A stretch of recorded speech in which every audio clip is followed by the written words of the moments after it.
Sunday, 27 June 1976.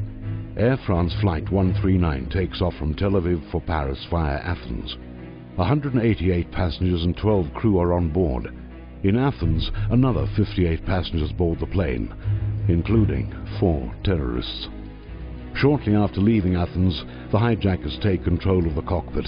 They redirect the flight to Benghazi, Libya for refueling, and then to Entebbe airport in Uganda. Landing in the middle of the night, the plane full of hostages is met by 3 more terrorists and army troops supplied by Uganda's dictator, the infamous Idi Amin. The hostages are moved to the old, disused airport terminal, where they are kept under armed guard. Meanwhile, the hijackers issue their demands: $5 million ransom and the release of 53 pro-Palestinian militants being held around the world. Their deadline, 2 p.m. on Thursday, 1st of July. Monday, 28 June. Despite frantic diplomatic efforts from Israel, the US and even Egypt, the fate of the hostages is looking grim, and the world holds its breath.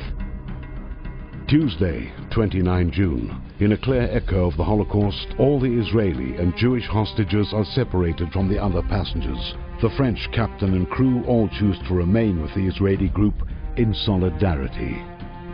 Wednesday, 30 June. The hijackers release 47 hostages from the non-Israeli group, who immediately fly back to France, where they are interviewed by Mossad. Thursday, 1st of July, the hijackers' deadline.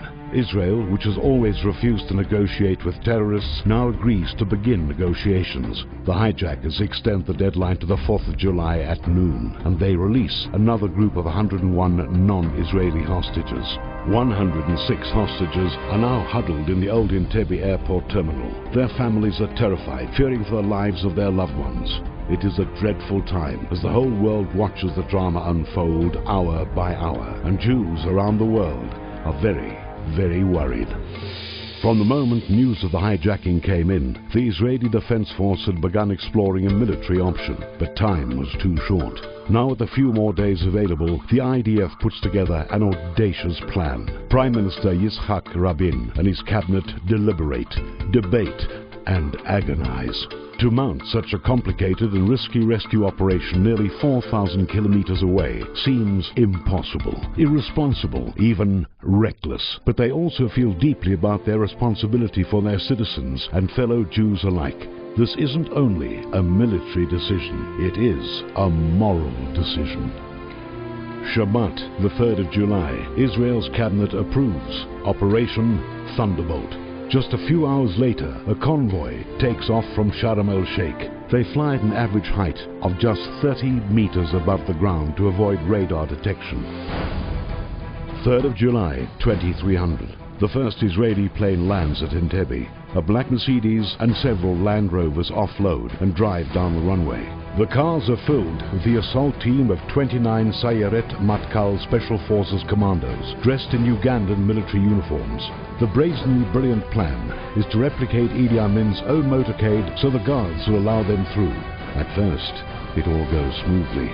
Then 2 sentries seem intent on stopping the motorcade. The Israelis open fire. Their cover is blown. The commandos race to the terminal building and burst through the doors, shouting to the hostages, "Get down!" The Israelis open fire, killing all the hijackers and armed guards.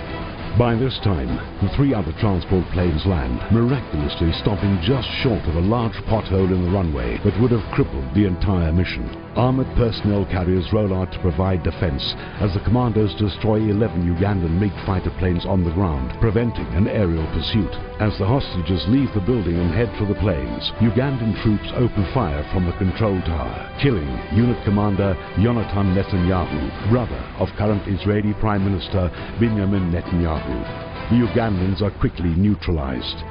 Finally, with all the survivors safely aboard, the planes take off. The raid at Entebbe lasted in total 53 minutes. All the hijackers were killed along with a few dozen Ugandan soldiers. Half the Ugandan Air Force was destroyed. 102 hostages were rescued. 3 were tragically killed during the crossfire, and one 75-year-old Dora Bloch, who had been hospitalized, was brutally murdered by troops of Idi Amin. Sunday, 4th of July, 1976. As America celebrates its bicentennial, Israel celebrates another miraculous Jewish deliverance from death and danger. The entire world is amazed. It is the most stunning, daring, breathtaking hostage rescue in history. Jews around the world are filled with wonder, admiration, and pride. The Israeli commandos become national heroes when Yoni Netanyahu becomes an icon, a heroic martyr for Israel's cause. Operation Thunderbolt, now officially renamed Operation Yonatan, becomes one of modern Israel's proudest moments and the stuff of legend. 3 Hollywood movies are produced to tell the incredible tale of how Israel succeeded against such overwhelming odds. But Operation Yonatan is more than just a celebration of Jewish intelligence and chutzpah. It is an inspirational testimony to the courage and determination of the IDF and to Israel's leaders who fulfilled the Jewish principle of Kol Yisrael, Arevim Ze Bazeh. All of Israel is responsible for one another. And as the triumphant soldiers themselves acknowledged, it is a tribute to the unmistakable hand of God in the historic, remarkable rescue at Entebbe.